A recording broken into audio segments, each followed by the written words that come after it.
Welcome to online class from Dhaka Secondary School, North Karachi campus. Assalamu alaikum students of class 8 in the online class of social study. Chapter you are going to study is the universe, and I am your teacher Miss Usma Chabi.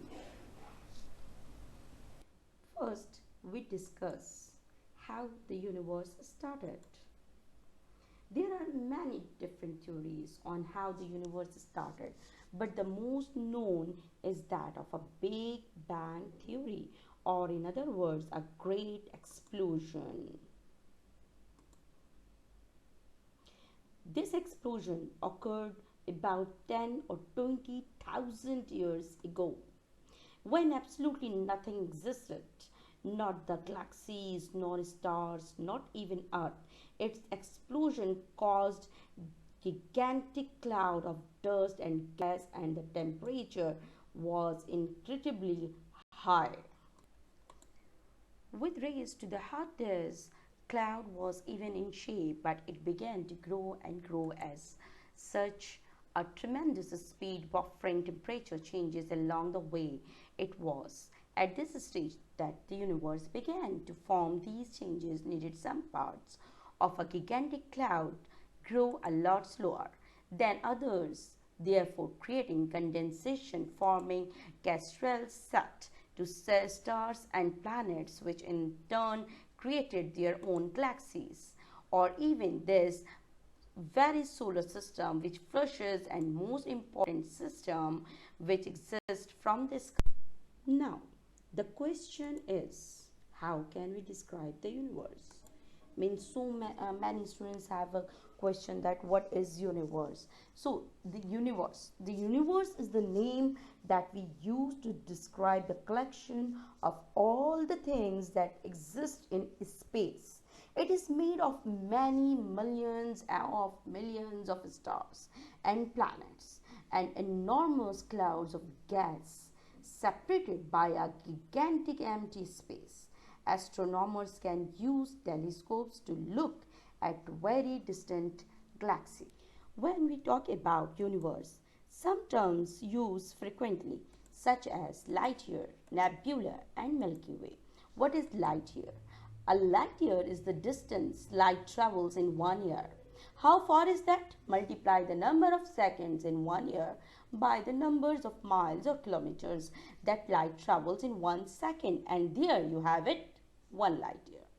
It's about 5.88 trillion miles, or you can say 9.5 trillion kilometer. Nebulae. A nebula is a giant cloud of dust and gas in space. Some nebulae, more than one nebula, come from the gas and dust thrown out by the explosion of dying star, such as a supernova. Milky Way. Our sun is a star, and all the planets around it are part of a galaxy known as the Milky Way galaxy. A galaxy is a large group of stars, gas and dust bound together by gravity. They come in a variety of shapes and sizes. The Milky Way is a large barred spiral galaxy. Now, topics of the day: Hubble telescope and Chandra telescopes, advantages of Hubble telescopes and Chandra telescopes, and distance of Earth to space. Here you have a quick glance on the telescopes which discussed in your chapter. Hubble telescope. A telescope launched into orbit around the Earth in 1990 to provide information about the universe in the visible, infrared and ultraviolet ranges, also called Hubble Space Telescope. Chandra was launched by the shuttle in 1999. With a telescope mounted outside the Earth's atmosphere, astronomers can see millions of light years deeper into space as compared with a terrestrial one. A further development is the radio telescope, which does not see images but picks up radio signals from outer space.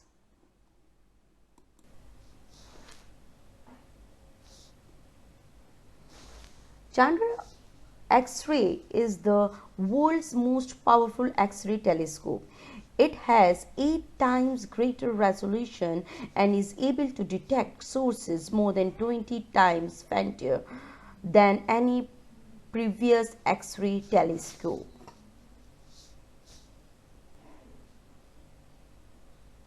This is a photograph taken by the Hubble telescope, which is in a spacecraft 600 kilometers above the Earth.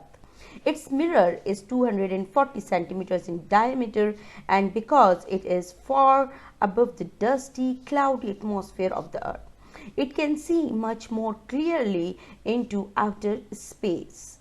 The photograph of the universe show only a microscopic portion of it, and even white dot is a solar system like our own. The yellowish cloud is made up of millions more solar systems, too far away to be distinguished as individual dots or spots of light. These are the photographs taken from the Chandra telescopes.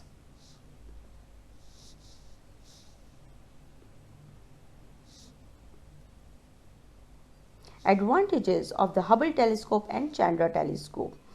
Space-based telescopes like Hubble and Chandra get a much clearer view of the universe than most of their ground-based counterparts. They are also able to detect frequencies and wavelengths across the entire electromagnetic spectrum.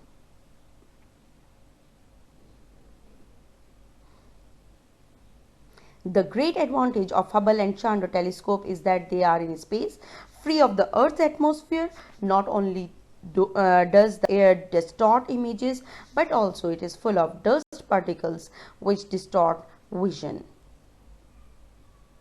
Distance of Earth to space. Distance is in space are so much huge that we cannot measure them in kilometers, and astronomers use light year, that is the distance light would travel in air.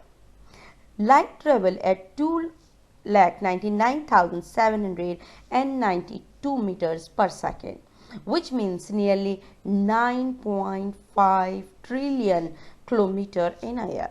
Hubble telescope has photographed stars as distant as 12 billion light years away. Distance of Earth to space. The stories and TV shows and films of space adventure and travel to distant stars are, of course, not possible. We are completely sure what these are, but they are strictly consistent.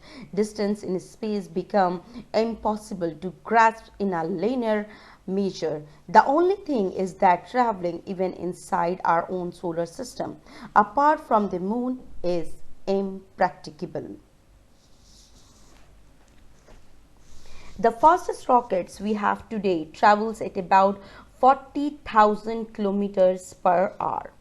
So that to get to the moon, which is the nearest object in space to Earth and is 3,84,000 kilometers away, takes about 4 days.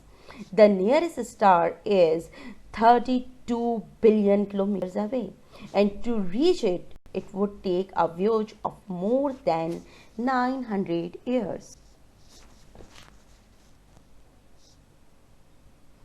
Measuring of distance. Light years travel at 300 kilometers a second. Everything else we know of at present travels at less than this. For one thing, human beings could not live at this speed, and a journey to the nearest star would take 900 years. Quite impossible. Of course, even Mars, the nearest star, is an average of 228 million kilometers away. And by the fastest rocket, we have 40,000 kilometers per hour. It would take almost 4 years, even in the direct straight line.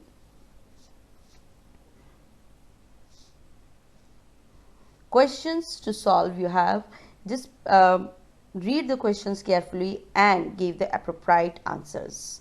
Thank you so much.